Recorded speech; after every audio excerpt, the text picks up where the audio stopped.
안녕하십니까? 오늘은 포괄적 성교육이라는 주제를 가지고 좀 이야기를 해보도록 하겠습니다. 많은 일선 학교에서, 초중고등학교에서 포괄적 성교육이라는 이름으로 교육이 진행되고 있습니다. 한편으로는 많은 사람들이 성교육에 대해서 정확히 알아야 한다. 그리고 그러한 부분들이 건전한 성생활과 또 성인이 되는 과정이다. 이렇게 설명하고 있는 반면에 또 성교육은 포괄적 성교육이라고 현재 행해지고 있는 것들은 그러한 건전한 성교육을 넘어서 지나치게 노골적이고 또 다른 숨은 의도가 있다. 이러한 식으로 비판하는 사람들도 있습니다. 그런데 그 부분을 좀 정확하게 보면은요, 그 내용들이나 그러한 부분들이 상당히 우려할 만한 수준이고요. 또 그 의도가 실제로 왜 이런 것을 이렇게까지 해야 하나? 그러한 부분들을 우리가 굉장히 심각하게 고려할 정도가 왔습니다. 그래서 이번 시간에는 구체적으로 포괄적 성교육이 무엇이고 어떤 문제점이 나타나고 있는지 그 부분에 대해서 설명을 드리기로 하겠습니다. 기본적으로 이야기를 하기 전에요, 많은 나라에서 과거의 좌파 이념, 그러니까 공산주의 사상이 실제로 폭력혁명, 그러니까 공산주의 혁명을 포기하고 난 이후에 문화 마르크시즘이라든지 또 내지는 포괄적 성교육이라든지 젠더라든지 이러한 부분으로 인해서 해서 기존 체제를 그리고 전통 사상을 붕괴하고 그들이 원하는 새로운 사회를 건설하기 위한 전략적 일환으로 추진되고 있는 측면도 있습니다. 실제로 그러한 사람들도 있고요. 그러니까 이 부분에서 페미니스트도 그렇고 성교육도 그렇고 여러 가지 젠더에 관련된 이슈들도 그렇고 자유주의 측면이 있습니다. 또 그리고 급진 레프티스트, 그러니까 자경 학자들이라든지 좌익 운동을 하는 사람들이 새롭게 변화하는 사회 변화에 맞춰서 새로운 운동으로 전략을 수정해서 많은 부분 침투된 측면이 있습니다.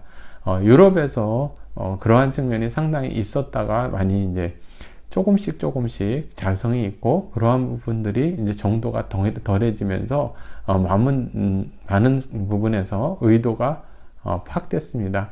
반면에 우리나라는 본격적으로 이러한 부분들을 최근에 문재인 정권 들어서 노골화하기 시작을 했죠. 특히 좌파 교육감이 이제 전국의 대부분을 장악하게 되면서 이 사람들이 대한민국 정통성을 부인하고 또 자유민주주의 체제를 부정하고 또 이러한 부분뿐만이 아니라 이러한 은연중에 또 아니면 암암리에 하던 것을 이제 공공황연하게 포괄적 성교육이라는 이름하에 이렇게 추진하고 있는 그러한 부분들이 있습니다. 우려할 만한 상황들이 있습니다. 전체가 다 그런 것은 아니고요. 상당히 심각한 수준으로 상당 부분 그렇다는 것을 말씀드리겠습니다. 기본적으로 공산주의나 좌파 사상은요, 그 사회를 기존에 있는 자유민주주의 체제나 기존에 있는 사상, 기존 사상, 그러니까 전통 사상을 무너뜨릴 때 크게 두 가지로 공격을 합니다. 이것은 유럽의 경험입니다. 첫 번째는 종교를 공격합니다. 특히 기독교를 공격하고요. 두 번째는 가정을 파괴하려고 합니다. 그런 데서 이제 어떻게 보면 세뇌화 교육입니다. 굉장히 진보나 성해방을 표방하면서 실제로는 좌파 교육이고 또 실제로는 세뇌화 교육이라고 말씀을 드릴 수 있습니다. 그러한 방식은 크게 첫 번째는 직접 주입을 합니다. 그 이제 세뇌화 방식이죠. 두 번째는 전통 문화나 전통 사상을 부인하거나 차단하거나 학생들한테 가르치지 않음으로 인해서 새로운 거를 그들이 원하는 거를 주입하려 하는 겁니다. 세 번째는 사고 능력을 마비시키려고 하는 측면이 있습니다. 많이 배우고 많이 생각을 하면 실질적으로 사고력이 강해져서 좌파 이념에 물들지 않거든요. 많은 나라에서 자유민주주의 체제가 발달하고 자본주의가 발달한 나라들은 실제로 공산혁명에 성공하지 못했습니다. 반면에 교육을 받지 못하거나 그 농업국가를 벗어나지 못한 곳에서 거의 공산혁명에 성공을 했습니다. 그렇기 때문에 기본적으로 말은 의식화라고 이야기하지만 세뇌화를 이 사람들은 원하는 거고요. 사고 능력이 함양되는 것을 원치 않습니다. 그리고 이제 오늘 다룰 주제하고 관련된 건데요. 그 성해방, 인종해방, 계급해방 이러한 부분으로 침투하고 그러한 부분들에 있어서 그것을 진보로 가정해서 학생들한테 인권 교육으로 가르칩니다. 그런데 사실상 그것이 인권 교육인가 하는 측면에 많은 의문이 있는 것이 사실입니다. 자, 그러면 어떤 내용이길래 도대체 이러한 이야기를 하는지 한번 문답식으로 여쭤보도록 하겠습니다. 포괄적 성교육은 동성애를 가르칠까요? 동성애를 정상적이라고 할까요? 안 할까요? 학문 성교를 포함해서 동성애는 정상적인 성이다. 이렇게 가르칩니다. 둘째, 포괄적 성교육은 청소년도 동의하면 성관계를 할 수 있다고 가르치나요? O입니다. OX로 해보겠습니다. O입니다. 이 성적 자기결정권을 강조하면서 성인과 청소년도 얼마든지 성의 관계를 할 수 있다. 이렇게 가르칩니다. 실제 우리나라 민법은 성인이 미성년자하고 성관계를 가지면 처벌받게 돼 있죠. 성인이. 그럼에도 불구하고 포괄적 성교육은 청소년들의 성적 자기결정권을 강조합니다. 세 번째, 포괄적 성교육은 낙태를 권리라고 가르치나요? 네, 그렇습니다. 낙태도 권리라고 가르칩니다. 네 번째, 포괄적 성교육은 양성평등을 지향하나요? 아닙니다. 포괄적 성교육은 성은 수십 가지가 있다. 젠더로 포함해서 수십 가지 있다고 가르칩니다. 실제 이렇게 하는 목적은 그것이 어떠한 소수자라든지 성소수자의 인권을 보호하고 그러한 측면보다는 가정이라든지 가정은 남녀, 그러니까 아버지와 어머니, 아빠, 엄마가 있는 것이 아니라 뭐 남자 여럿, 그 아빠 여럿, 엄마 여럿, 또는 여러 가지 성 속에서 그 성 정체성에 혼란을 주기 위한 목적입니다. 실제로. 그러면 뭐 가정이라는 것도 의미가 없어지고요. 남녀의 사랑이라는 것도 애매해지고요. 또 생물학적 기준으로 해서 구분되는 것도 애매해지고요. 뭐 성이 수십 가지다. 화장실 다 같이 쓰자. 뭐 이렇게 얘기하고 목욕탕도 다 같이 쓰자. 이렇게 한다면은 사람들이 그 기존에 있는 우리가 가정이라는 것, 남녀라는 것, 이러한 부분들이 굉장히 혼란스럽지 않겠습니까? 그들이 노리는 것이 바로 그런 것입니다. 다시 말씀을 드리면 기존에 있는 가치관과 전통사상을 파괴하는 것 중에 제일 먼저 종교고요. 두 번째는 가정을 파괴하는 겁니다. 그러면 이제 어디 기댈 것이나 어디 의지할 곳이 없어지는 거죠.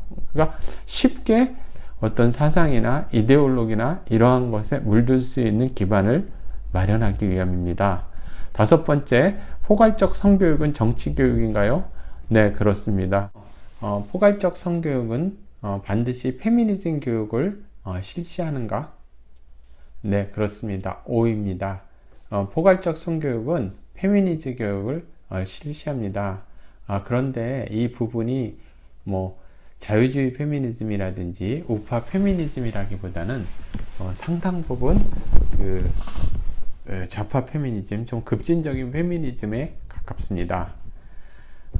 일곱 번째요. 포괄적 성교육은 에이즈에 관한 의학적 진실을 바로 알려주나요? 그렇지 않습니다. 실질적으로 동성연애 그리고 동성애 간의 성교가 에이즈와 상당 부분 관계가 있음에도 불구하고 그런 이야기는 거의 하지 않은 상태에서 그 인권만 강조하는 경향이 있습니다. 그러면 그 포괄적 성교육을 그 많은 학교에서 정말 실시하고 있는데 어떤 내용인지 조금 더 구체적으로 알려드리겠습니다. 첫 번째는 그 성이 남성, 여성 이 두 가지로 다 나뉘어져 있다기보다 50개가 넘는 다양한 성을 이렇게 있다 이렇게 가르치고요.